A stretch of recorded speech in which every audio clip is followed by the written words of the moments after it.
Bismillahirrahmanirrahim.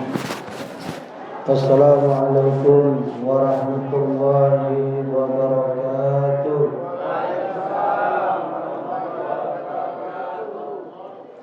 Allahumma salli wa sallim wa barik ala sayyidina Muhammadin wa ala alihi walhamdulillahi rabbil alamin. Rabbi a'udzu bika min hamazati syayatin wa'udzu bika rabbi an yahdurun min ba'di. Rabbi ishrah li sadri wa yassir li amri wahlul 'uqdatam min lisani yafqahu qawli. Rabbi zidna ilman wa zidna ilman wa zidna ilman sadaqallahu al-azim. Al-mukarram wal muhtaramun yang sama-sama kami hormati para orang tua dan guru, para pemuka agama, pemuka masyarakat, para alim, para ulama, para kiai, para habaib, para asatizah, para guru-guru mulia yang hadir pada malam hari ini, dan tentunya tanpa sedikit pun mengurangi rasa takzim dan hormat kami, namanya tidak bisa kami sebutkan satu persatu. Namun beriring doa, mudah-mudahan semua orang tua kita, semua guru-guru kita, semuanya disehatkan oleh Allah Subhanahu wa taala. Umurnya dipanjangkan oleh Allah dan mudah-mudahan rezekinya meluaskan oleh Allah Subhanahu wa taala. Amin. Bapak-bapak, ibu-ibu, para jamaah semua yang selalu dimuliakan oleh Allah, terkhusus Ketua Sholah Hidayah beserta segenap seluruh pengurus dan jajaran, Ketua Panitia Peringatan Hari Besar Islam Sholah Hidayah yang mungkin sudah bersusah payah.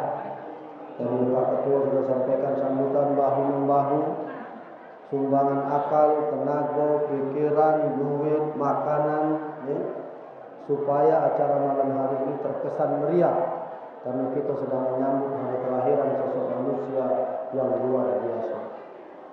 Jadi yang disambut ini hari lahir manusia yang luar biasa, maka tidak mungkin kita sambut biasa-biasa.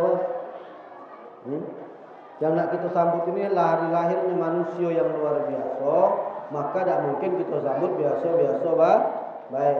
Makanya di Asmaul Husna di tempat saya terkenal 1 tahun sekali saya sedekah besar, Pak. Jadi kalau bapak ibu sedekah besar itu mungkin pas ngawin nih baik. Kalau anak 3 berarti ngawin ke 3 kali. Itu pun kalau di rumah besan, di rumah tidak sedekah, ya tak? Kalau kami setiap tahun sedekah besar. Kapan? Maulidul Rasul. Bagi hadir tempat anak tanggal 28 Oktober Kamis malam Jumat datang ke rumah. Majelis Asmaul Husna memperingati hari lahir baginda Rasulullah SAW setiap tahun, Pak. Setiap tahun dari berdiri sampai malam hari ini, sampai tahun ini Majelis Asmaul Husna selalu memperingati hari kelahiran Rasul besar-besaran. Tahun kemarin karena Covid, jadi tidak ada banyak nian, Pak, cuma 1000 jemaah. Karena Covid. Tahun ini saya menyiapkan 200 kilo beras. Kami masak 200 nasi atau kurang lebih 13 kaleng untuk menyambut para pencinta-pencinta Rasulullah SAW. Makanya jaturi hadir. Jadi kalau bapak ibu menyediakan makanan dan minuman untuk menyambut hari kelahiran Rasul, inilah bentuk wujud cinta kita kepada Rasulullah SAW. Dan itu sudah sangat wajar. Karena hari lahir anak kita baik kita mati-matian ngingetinya. Mati-matian habis ke duit ngeraya itu. Tidak. Sementara yang nak kita peringati ini adalah hari lahir sosok manusia yang luar biasa, yaitu baginda Rasulullah SAW. Mudah-mudahan setiap bapak ibu yang mengeluarkan duit, akal, tenaga, pikiran, makanan, minuman akan Allah ganti dengan sebaik-baik balasan. Amin. Ya Rabbal. Sebelum kita mulai pengajian pada malam hari ini, kita baca Al-Fatihah, kita surat Al-Fatihah. Mudah-mudahan Bapak Ibu, para jemaah yang hadir di sini, kalau punya masalah yang diberi jalan keluar oleh Allah Subhanahu wa taala. Kalau punya hajat yang dikabulkan oleh Allah Subhanahu wa taala. Kalau punya penyakit, mudah-mudahan keluar dari majelis ini penyakitnya diangkat oleh Allah Subhanahu wa taala. Yang bekerja mudah-mudahan diangkat pangkat dan jabatannya, yang berusaha dan berdagang mudah-mudahan dilancarkan seluruh usaha dagangnya. yang belum pernah pergi ke Mekah dan Madinah, mudah-mudahan diberangkatkan oleh Allah Subhanahu wa taala baik untuk menunaikan ibadah haji maupun menunaikan ibadah umrah ala hajinya wa kullu min salihah al-fatihah.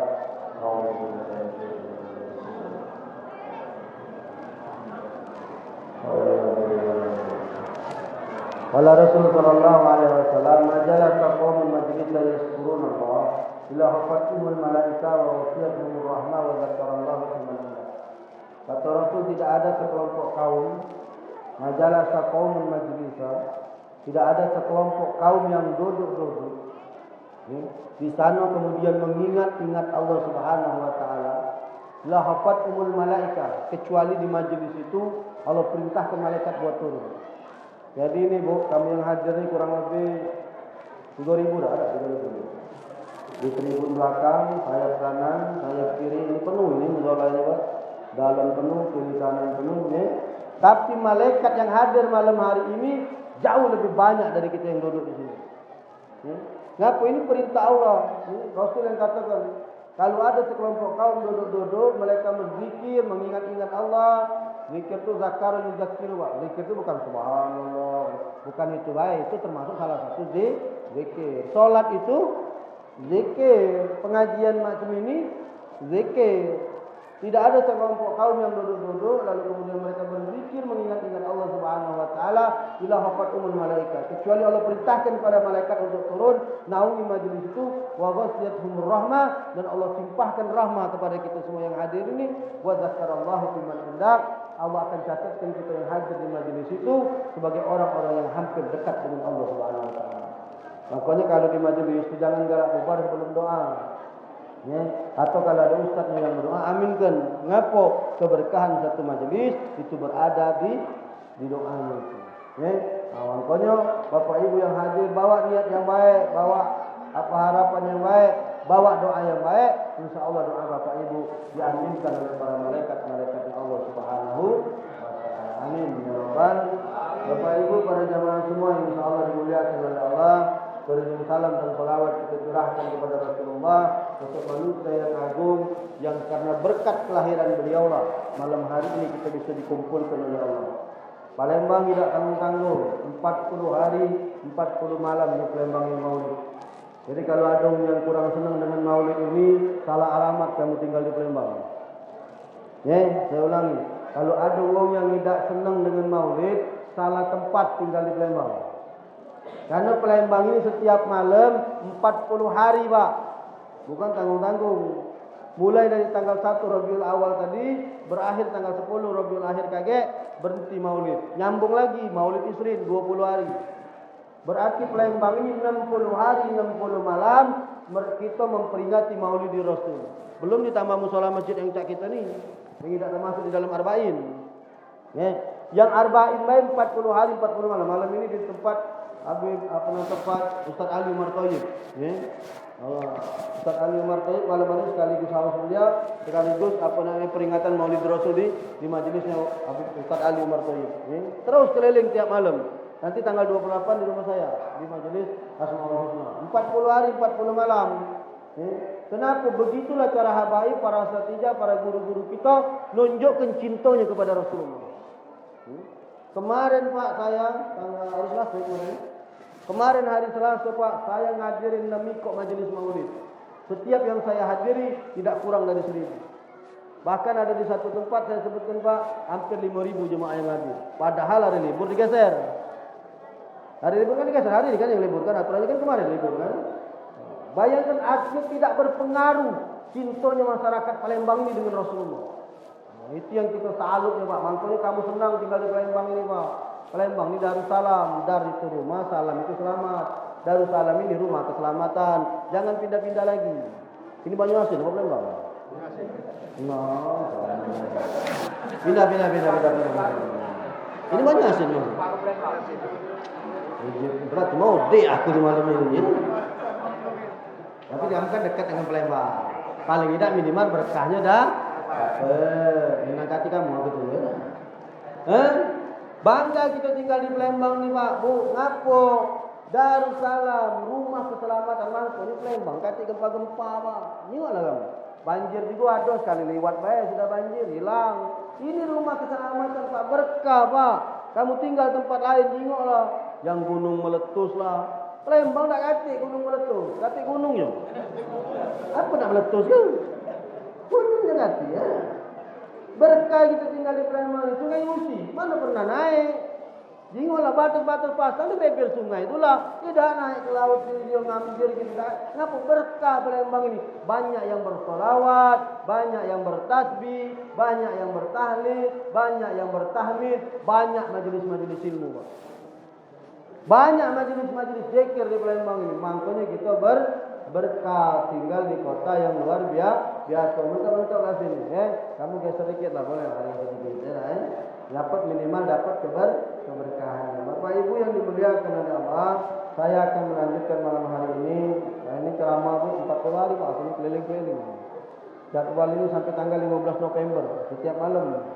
Jadi saya ceramah ini berseri Pak, ngelanjutkan karena ini direkam di YouTube, dinaik ke kawan-kawan di YouTube. Jadi yang tidak sempat nonton, kalau Rasul ini tidak baca nak dibahas Pak, jangan 40 hari.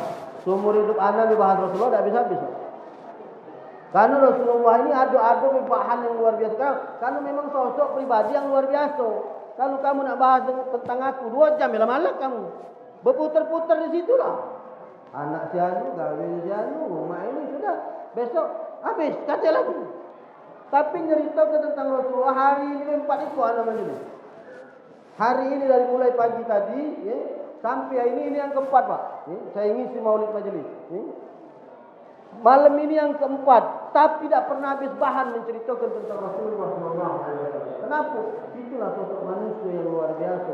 Katik tandingannya, tidak usah nak diukur-ukur sama dengan kita. Katik Pak, memang Rasulullah manusia biasa, tetapi beliau adalah manusia yang luar biasa. Mana ada manusia diludai diam baik kecuali Rasulullah Pak. Mana ada manusia dibabiti dengan tayu atau diam baik kecuali Rasulullah. Kalau kita, kata urusan. Kamu kaki terjepit dikit berjejak orang kamu. Iya kan?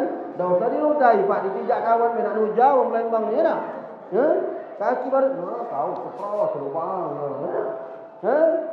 Terkenal itu baru ditijak ini Rasul diludai Pakmu, tapi masih sabar. Dilap sama Rasul. Dilap baik Rasul waktu sebelum hijrah ke Madinah, beliau mampir ke Taif. Di Taif itu Pak, Bu, dikira Rasul masyarakat Taif ini lebih lembut dari masyarakat Mekah. Mekah itu kan berangasan. Ternyata salah prediksi Pak. Masyarakat Taif lebih parah lagi. Rasul datang dibabiti mereka. Sampai ada sikok batu kena gusi Rasul. Apa namanya darah ni ngucur Pak dari gerahamnya Rasul. Ngamuk Pak malaikat. Bukan Rasul yang marah, malaikat. Ya Muhammad, ini orang-orang Taif ini, penduduk Taif ini sudah keterlaluan dengan engkau ya Muhammad. Izin ke kami angkat ke gunung ini, ku balik ke ku timpa ke dengan penduduk Taif ini, biar seluruh mereka mati di timpa gunung ini. Apa kata Rasulullah? Jangan ya Jibril, jangan. Mungkin kaget ada anak keturunan mereka bakal beriman kepada Allah. Cuba kalau dia ke Rasul waktu itu, mati Pak penduduk Taif itu, habis. Cak kamu lah nak sebanyu hasil ini kira-kira ya. Banyak hasil baik. Kalau soal mati-mati banyak hasil baik. Kalau yang bagus tadi Palembang ya. Gunung diangkatkan oleh malaikat, ditimpakan dengan penduduk di Banyuasin ini mati Pak. Mungkin sampai hari ini kita tidak mengenal satu kota di dekat Mekah sana yang namanya Taif. Tapi buah dari kesabaran Rasul benar Pak. Ba'da Rasul meninggal dunia sampai hari ini banyak dari penduduk Taif mereka beriman semua kepada Allah Subhanahu wa taala. Ngapo? Karena buah kesabaran sosok manusia yang luar biasa. Ini katik tandingannya Pak, ya. Nah, kemarin saya cerita tentang sirah Nabawiyah. Saya cerita sampai Rasulullah dilahirkan oleh Aminah, ya. Rasulullah SAW dilahirkan oleh Aminah. Saya ngelanjut Pak ceritanya. Kalau kamu bingung, buka YouTube ana, buka ya. Sudah kau belum di YouTube? Belum. Kisah ini kemarin sudah buka di YouTube saya. Klik kisah apa namanya Sirah Nabawiyah. Saya lanjut kemarin. Halimah Sya'diyah adalah ibu susuan Rasulullah SAW yang menyusui Rasul sebelum Suaibah. Jadi kita selama ini Pak dalam tarikh fikih tahunya yang menyusui Rasulullah atau ibu susuannya Halimah Sya'diyah. Padahal sebelum Halimah Sya'diyah ini ada seorang perempuan yang menyusui Rasulullah namanya Suaibah, budaknya Abu Lahab. Abu Lahab ini paman Rasulullah. beradean dengan Abdullah bin Abdul Muthalib. Ya. Nama Abu Lahab itu apa nama? Nama apa namanya Abu Lahab? Tabat yada bil abi watab itu. Abu Lahab itu paman Rasul, dua beradik dengan Abdullah bin Abdul Muthalib, namanya Abdul Uzza. Ya, Uzza itu nama berhala, Pak. Ya, nama berhala, dipanggil Abdul Uzza. Kenapa diunjuk gelar Abu Lahab? Itu adalah api yang menyala-nyala, karena Abu Lahab ini tempatnya di neraka. Kenapa tempatnya di neraka? Dialah musuh beratnya Rasulullah SAW. Padahal Rasulullah ini ponakannya. Ya anak kakak kita ponakannya kan. Rasulullah ini ponakannya, tapi dialah yang musuhi Rasulullah nomor 1. Dua laki bini Pak, kompak, ABG Abu Lahab ini, anak beranak gilo-galo. Abu Lahab ini ABG, anak beranak gilo-galo.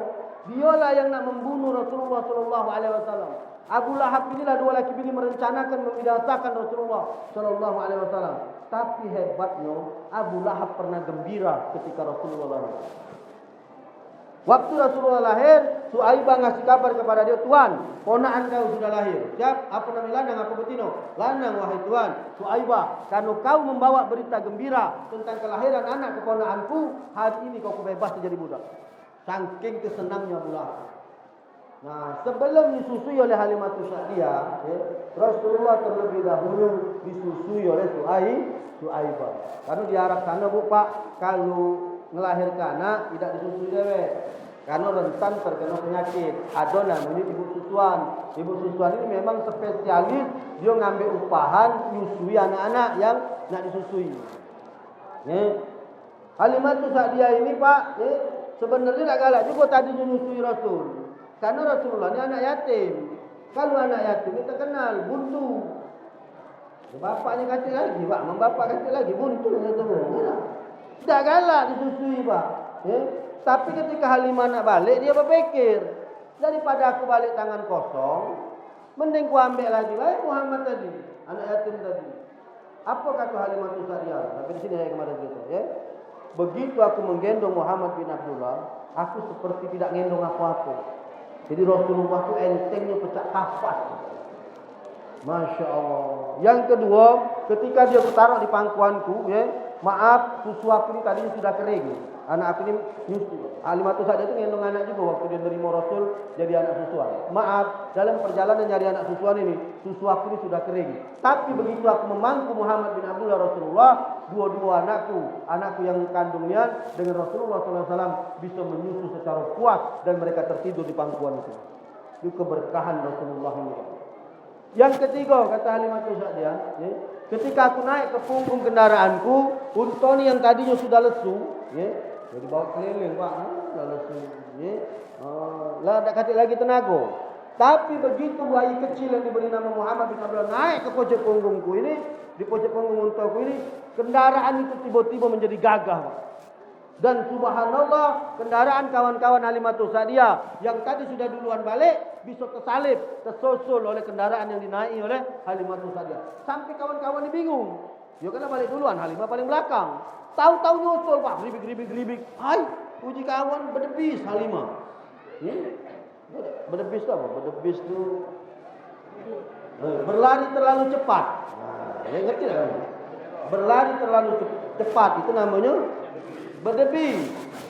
Oh, Palembang ni Pak dari berde baik, dari berde. Banyak kalimatnya itu. Berlari terlalu cepat, berdebi. Ya kan? Jatuh, berdebu.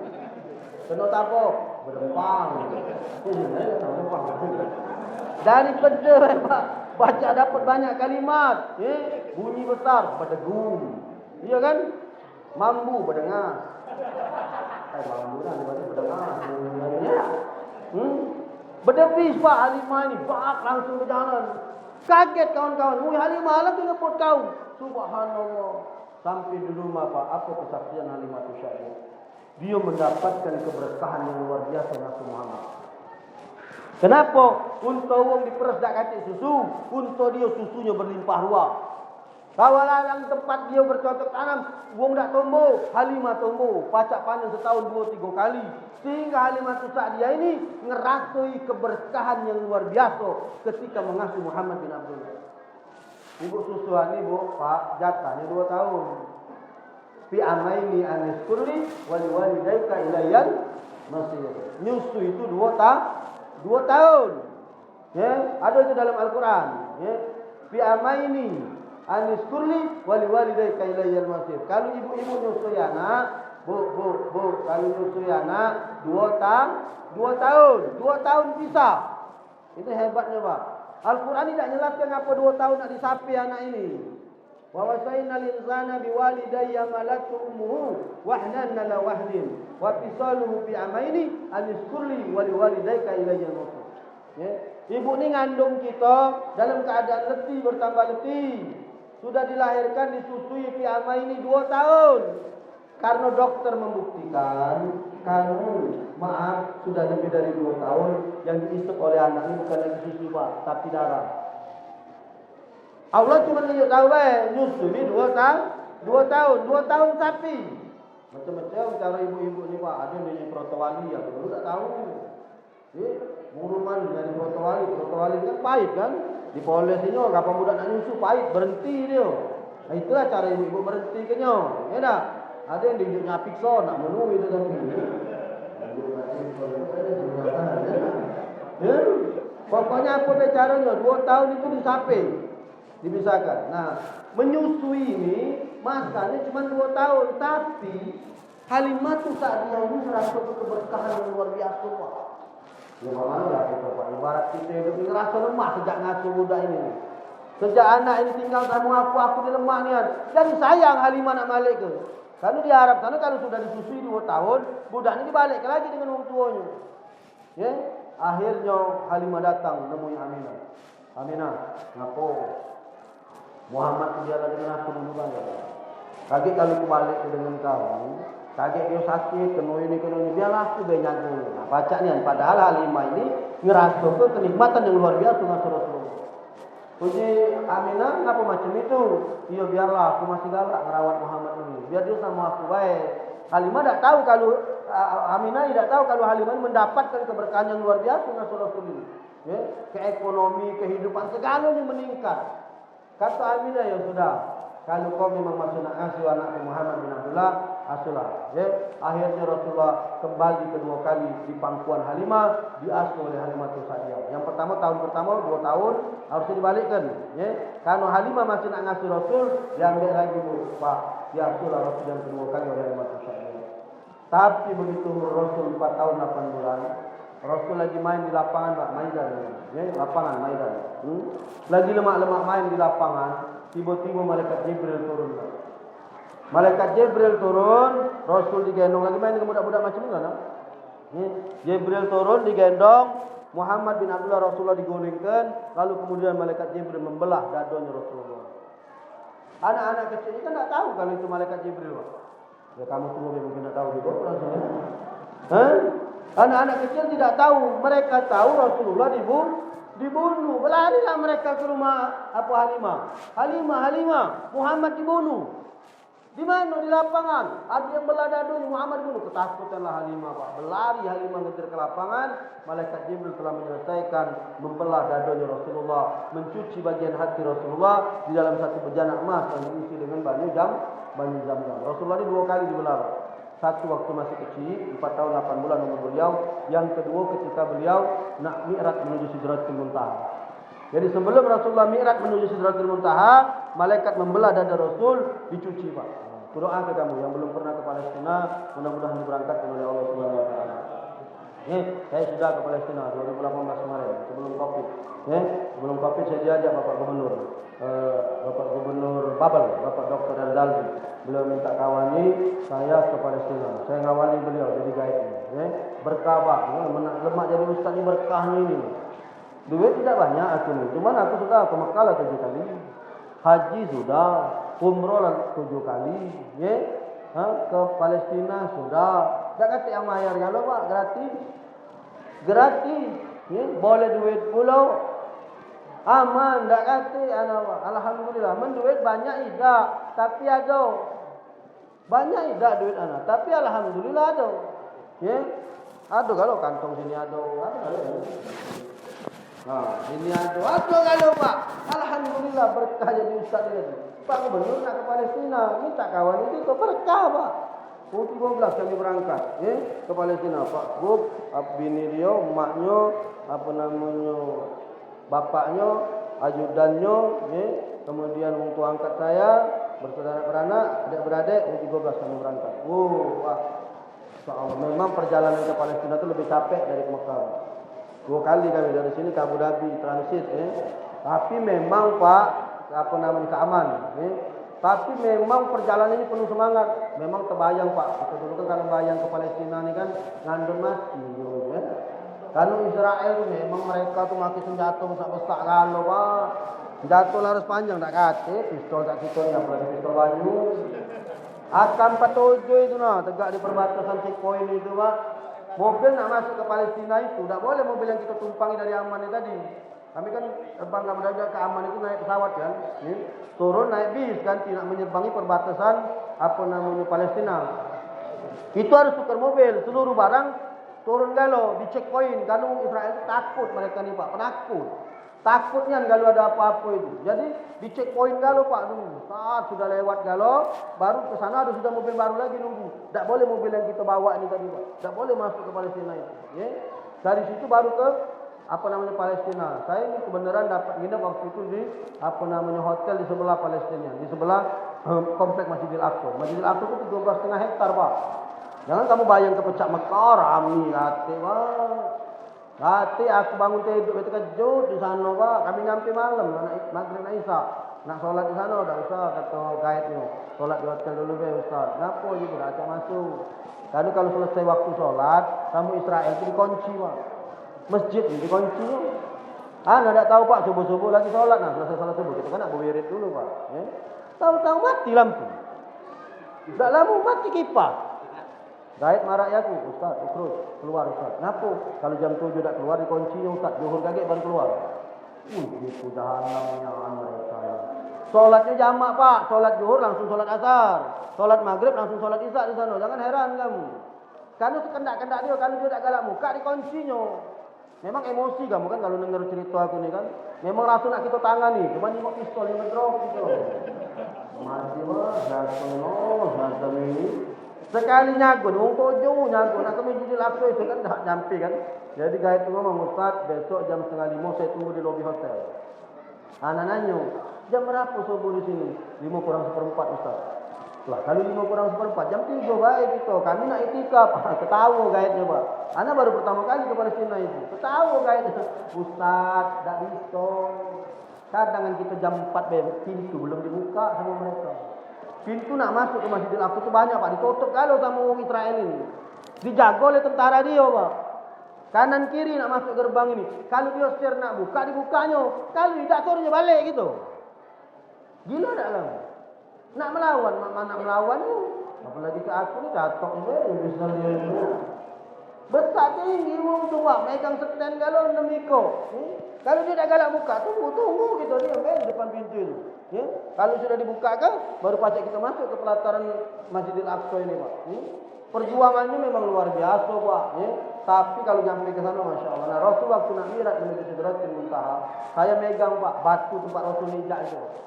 Kan dulu aku ketemu dia juga dengan ceramah. Mungkin Ustaz itu dulu ceramah, tapi dia belum pernah ke Palestina.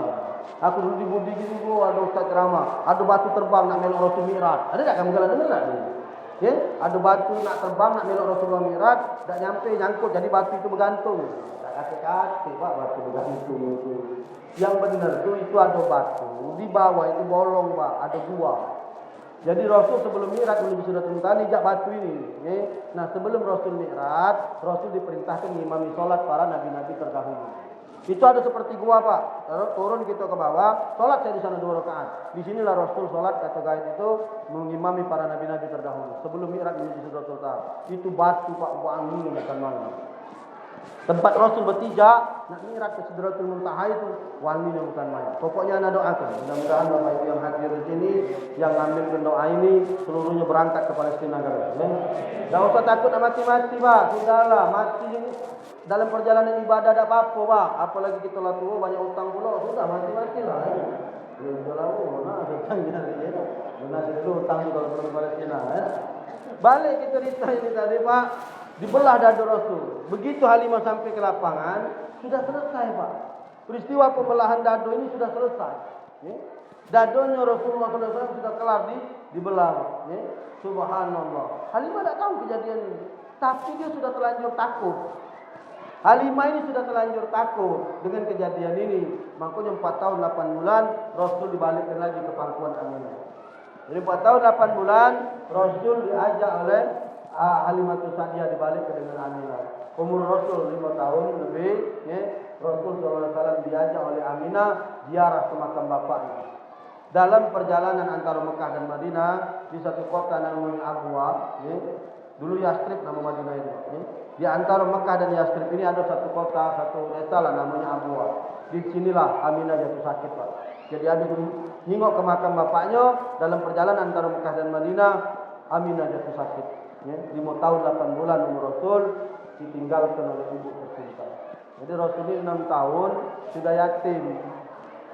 Sudah lah nyanyi lagu Rohatil belum? Nah, tadi nyanyikan lagu ini. Ya. Rohatil asya'il kasatu bimana ini bagus suaranya mereka ni wah. Nak kuangin kalau dah rumah kalau dia bersama sama lain.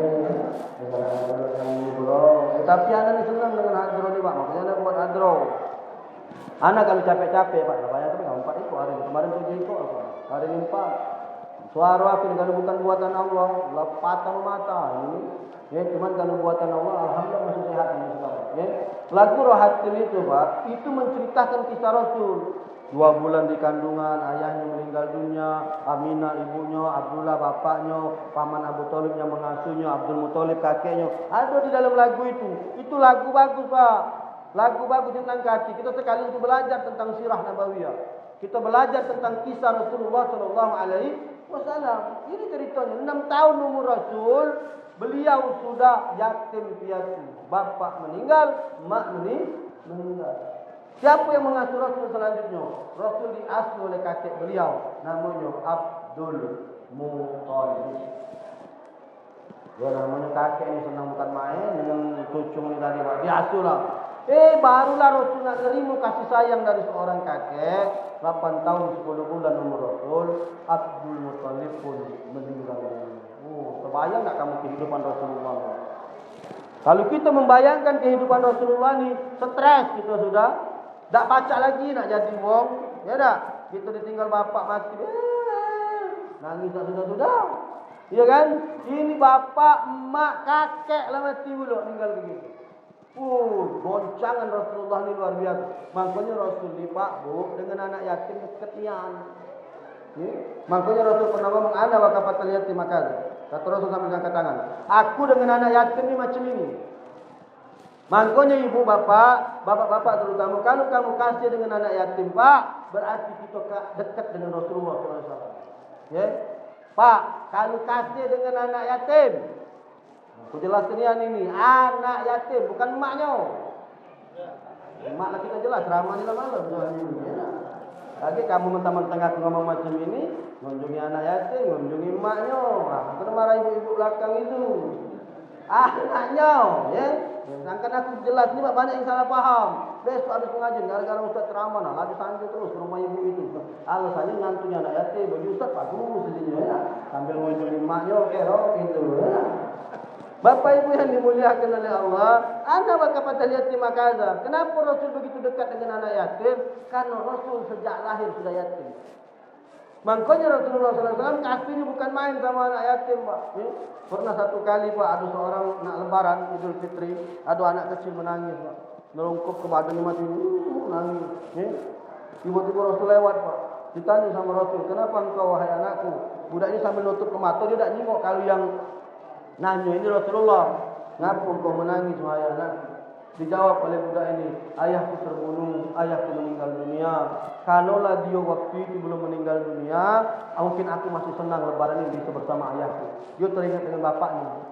Kenapa ayahmu meninggal? Dijawab oleh budak ini, dia melok berjihad bersama Rasulullah dan ayahku terbunuh. Kaget Rasulullah. Wahai anakku, dipegang pundaknya oleh Rasulullah. Kalau kau ingin izinkan aku menjadi ayahmu, Khadijah menjadi ibumu, Fatimah menjadi saudaramu. Tiba-tiba budak ini terbangun Pak. Dijenguknya ini adalah Rasulullah SAW. menangislah serta-merta anak kecil ini, Pak. Dibawa sama Rasul ke rumah. Rasul perintahkan kepada istrinya untuk mandikan budak ini, belikan baju yang bagus, menjadikan dia sebagai anak kita. Ngapo? Saking kasihnya Rasul dengan anak yatim. Nah, makanya ibu kalau ada keberkahan rezeki, santuni anak yatim. Saya nanggung 50 anak yatim, Pak, di rumah, melihara anak yatim, namanya yatim binaan. Sekarang tinggal 35 karena sudah ada yang kuliah, sudah ada yang sekolah sampai keluar kota di Malang, di Surabaya, ada yang kemarin diterima di pesantren Nurul Quran, saya lepas. Nah, sekarang tinggal 35. Ngaku? Saya ngerasa keberkahan ngasuh anak yatim ini, Pak. Kita melok menang juga kalau bahasa itu. Ngaku? Rasulullah 6 tahun sudah jadi anak yatim. 8 tahun 10 bulan ditinggal kakeknya. Siapa yang lama mengasuh Rasul? Diasuh oleh paman beliau. Namanya Abu Thalib. Abu Thalib ini saudaranya Abdullah. Abdullah ini 12 beradik, Pak. Abdul Muthalib berjanji kalau anaknya 12 nak dikoncang. Siapa yang mentu nak disembelih. Itu janji Abdul Muthalib, Pak. Akhirnya ketika anaknya 12, dimasukkanlah seluruh nama anak-anaknya, Pak. Termasuk Abu Lahab tadi, Abdul Uzza, Abu Thalib, Abdullah, dimasukkanlah, Pak, dikoncang. Begitu dikoncang, keluarlah nama Abdullah. Bapak Rasul. Abdullah ini anaknya yang paling belagak, yang paling putih, yang paling nyeneng hati, nak disembelih. Bingung Abdul Muthalib. Kan dia sudah najar. Akhirnya dia datangi seorang dukun perempuan. Abdul Muthalib bertafsir kalau masuk kita mana supaya aku nak ganti nazar aku memberi Abdullah. Kata dukun ini, kau ambil nama Abdullah, tulis, kau tulis nama Unto, 10 ekor. Unto, 10 gulung, ikut Abdullah. Kau masuk ke dalam koncangan. Kau Quran, kau kuncang. Kalau keluar Unto, berarti kau motong Unto 10 ekor untuk nebus nyawa Abdullah. Tapi kalau yang keluar Abdullah, kau tambah 10 lagi. Kalau dia dikoncang keluar Unto, berarti 20 kau nyembelih Unto. Tapi kalau dikoncang masih keluar nama Abdullah, kau tambahi sampai yang keluar Unto, semua itulah Unto yang kau sembelih. Kata dukun ini. Itulah cara bayar nyawanya Abdullah bin Abdul Muthalib. Nurutlah dibuat Abdullah. Siko masuk ke kuncangan. Unto, 10 ekor. Nak nanya, Pak, aku dengan kamu 10 lawan 1. Kalau cara logika, siapalah itu, Pak? Pasti Unto. Tapi begitu dikoncang, Abdullah yang mentu. Tambahi 10 lagi, dikoncang, Abdullah yang mentu. Padahal dalam jalur kelok itu sudah ada 20 Unto. Namun Abdullah cuma siko. Begitu dikuncang, Abdullah. Tambahi 10 lagi, 30, dikuncang, Abdullah. Sampai 100 siko Unto, Pak, dimasuk ke dalam itu. Unto 100 siko nama Abdullah, begitu dikuncang baru keluar Unto. 100 banding siko, Pak, baru bisa ngalahkan siko nama Abdullah ini tadi, dikoncang baru keluar nama Unto. Makanya ibu kalau milu arisan pakai nama Abdullah, Bu, duluan arisan. Yakin, Pak, jangan ke siko lawan siko, Pak. Siko lawan 100 baru pacak kalah. Kalau arisan kan siko nama gitu aja. Cuma yang jadi masalah yang dengar ceramah ini melok kalau Abdullah kalau ya. Apa dikuncang itu Abdullah terus lagi. Masya Allah. 100 ekor unta kemudian disembelih menggantikan Abdullah bin Abdul Muthalib bapak Rasul. Makanya Rasul disebut dengan anak sembelihan. Dagingnya disembelih, tidak boleh dimakan, dibiarkan begitu saja, dipotong 100 ekor unta untuk mengganti sikok nyawa Abdullah bin Abdul Muthalib. Subhanallah Bapak Ibu, diasuhlah oleh paman beliau namanya Abu Thalib. Abu Thalib inilah yang kemudian menjaga Rasulullah SAW. Sampai Rasulullah menikah, sampai Rasulullah SAW punya keturunan, sampai Rasulullah menyebarkan dakwah Islam, baik secara sembunyi-sembunyi maupun secara terang-terangan. Abu Thalib inilah yang berada di garis depan, Pak. Orang-orang kafir Quraisy, paman beliau tadi, omnya tadi, Abu Lahab tadi, itu bencinya bukan main sama Rasul. Tapi dia takut dengan Abu Lahab. Karena Abu Lahab ngomong, angkat pedang. Siapa berani nganggu anak keponakanku Muhammad, ku tebas lehernya. Karena Abu Thalib itu sudah ditawai oleh orang kafir Quraisy. Wahai Abu Thalib, kita tukar Muhammad itu dengan lanang paling belagak di kota ini. Nak dibadal punya, Pak, nak ditukar kenya Rasulullah. Makanya ngamuk Abu Thalib. Siapa berani nganggu anak keponakanku Muhammad, ku tebas lehernya. Padahal dia orang kafir, Pak. Belum masuk Islam, tidak masuk Islam karena Abu Thalib itu meninggal di pangkuan Rasul masih dalam keadaan kafir. Tapi dia pembela Rasulullah yang paling utama. Ketika Rasulullah SAW nak diganggu oleh orang kafir Quraisy, Abu Thalib lah paling depan, Pak. Takut mereka, Pak. Mati berurusan dengan Abu Thalib. Selesai. Makanya begitu kakek beliau, paman beliau ini meninggal, Abu Thalib meninggal, Pak, tentara kafir Quraisy itu tak boleh durian runtuh, Pak. Pecah boleh peluang yang besarnya. Begitu dengar Abu Thalib meninggal, apa kata rombongan Abu Jahal? Mati kau Muhammad, selesai kau malam ini. Sembelih kau, bunuh. Mereka sudah mulai merencanakan dan berani mengganggu Rasulullah SAW. Itu setelah Abu Thalib meninggal dunia. Makanya Abu Thalib ini meninggal dunia, Rasul nangis terseduh-seduh, Pak. Lebih-lebih dia belum sempat mengajak paman ini untuk masuk Islam. Dibimbing sama Rasul ketika di pangkuannya, wahai pamanku, ucapkan la ilaha illallah. Pamannya masih karena mulutnya sudah keluar. Wahai pamanku, ucap. Kamu tak cerita ada yang budak mabuk dengan mak yang ngomong dengar ceramah. Man qala akhirul hayat la ilaha illallah yadkhulul jannah. Siapa yang mengucapkan kalimat la ilaha illallah di akhir hayatnya masuk surga. Mak ini namanya mak pengen anak masuk surga. Ucap. Nah, anak dah pernah pengajian, mana ngerti dengan ucap. Ucap nak syarah. Bukan nak nyebut. Mereka lewat cabut laju. Ya, budak mana pernah dalam pengajian, mana tahu ucap kamu. Kalau kita tahu ucap astagfirullahaladzim, la ilaha illallah, tahu ya. Budak tak pernah ucap, Pak.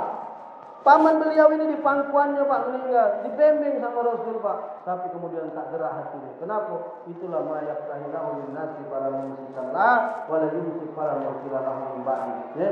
Kita ini, Pak, punya hati, kalau nak terbuka cuma Allah yang baca buka saja. Tapi kalau pintu hati kita sudah ditutup oleh Allah, cuma Allah yang bisa bukanya. Saya kata ma yaftahilahu linnasi para musikanlah wala yumsik para musikanlah min ba'di. Ya, kalau pintu hati kita sudah dibukakan oleh Allah, tak ada yang bisa nutupnya. Tapi kalau pintu hati kita sudah ditutup oleh Allah, tidak ada psikolog yang bisa membukanya kecuali Allah. Makanya kalau maju di sini, Pak, baca Al-Fatihah, berdoa, minta supaya hati kita dibukakan oleh Allah, mudah menerima ilmu, uraian-uraian mutiara ilmu dari guru-guru itu. Ngapa? Penting, yang ngasih hidayah itu adalah Allah Subhanahu wa taala. Tapi saya yakin semua Bapak Ibu yang hadir di sini semuanya pasti mendapatkan hidayah karena kita ceramah di musola Al-Hidayah. Nah, karena pasti dapat hidayah, ini hidayah soalnya. Nah, maka insya Allah pada malam hari ini ceritanya berbatas di sini masih bersambung panjang sirah nabawiyah ini. Ya. Sudah hampir 1 jam saya bertausiah di sini. Insya Allah mudah-mudahan kita ketemu lagi di waktu yang akan datang di acara-acara yang lain ada di Besar Islam dan terutama khusus di acara Maulidul Rasul, cerita tentang hari kelahiran Rasulullah SAW. Terima kasih atas segala perhatian. Mohon maaf atas segala kekurangan. Kepada Allah kami minta ampun. Kepada Bapak Ibu